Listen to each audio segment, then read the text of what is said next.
I've been trying to get an Xbox Series X or a PlayStation 5 for such a long time now that I've given up. It is absolutely ridiculous.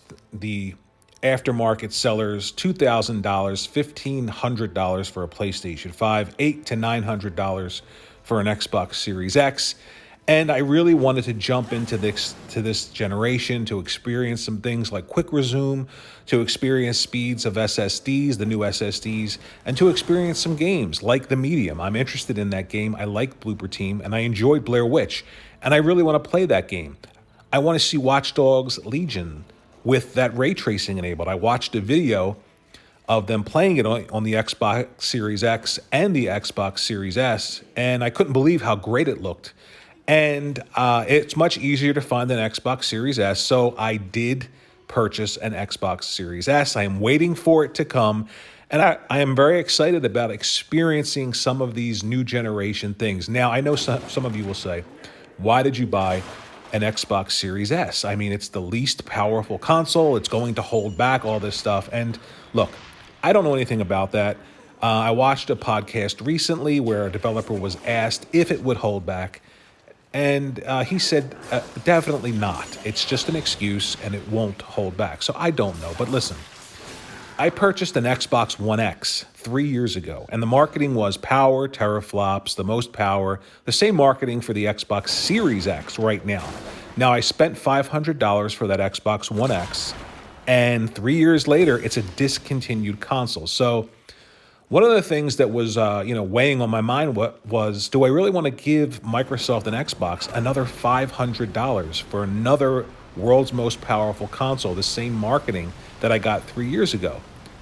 Or do I want to give them that $299 price? Do I want to give them $300 for that mid-range system right now? Because I do feel burned a bit by buying the Xbox One X. I mean, I can only think of one game that I actually played that, just looks so much better than any other system at the PlayStation 4, the PlayStation 4 Pro, and that was Red Dead Redemption 2. But most of the other games I was playing looked very similar, comparable. And right now with the PS4 Pro, I'm playing at less than 4K resolution. So it upscales to 4K. And with my TV, everything looks good anyway. I'm playing Darksiders 3 here on the Xbox One X. And it's not in 4K, but I mean, the game looks phenomenal on my TV with the Xbox One X. And the Xbox Series S is more powerful in some ways than the Xbox One X. I know that, it has more RAM and it has, more teraflops, whatever that means. I mean, it really doesn't mean anything.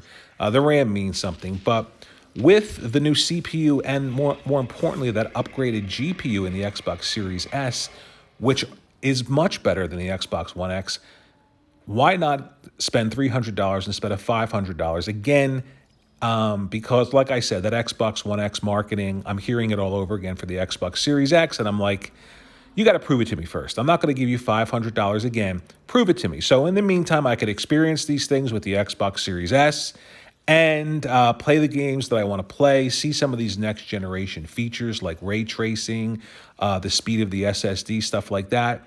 And 2 years from now, if games are being held back, if games look so much better on the Xbox One X, then I can upgrade to the Xbox One X. I mean, the Xbox Series X, these names. I mean, Microsoft, Jesus.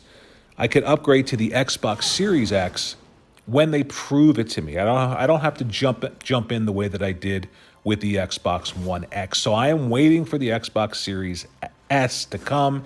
And another thing, I like the design of the Xbox Series S much better than the Xbox Series X.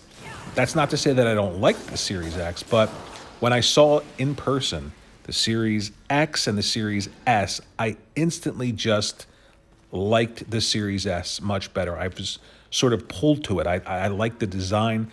I like the minimalist approach. And it's going to be my first digital console, digital only, but most games I own are digital. And I hate that, but what are you going to do? It's times that we live in. So what do you think? Do you think the Series S is good enough right now? Do you think it's a waste of money? Or do you think it's a cool little system with great features?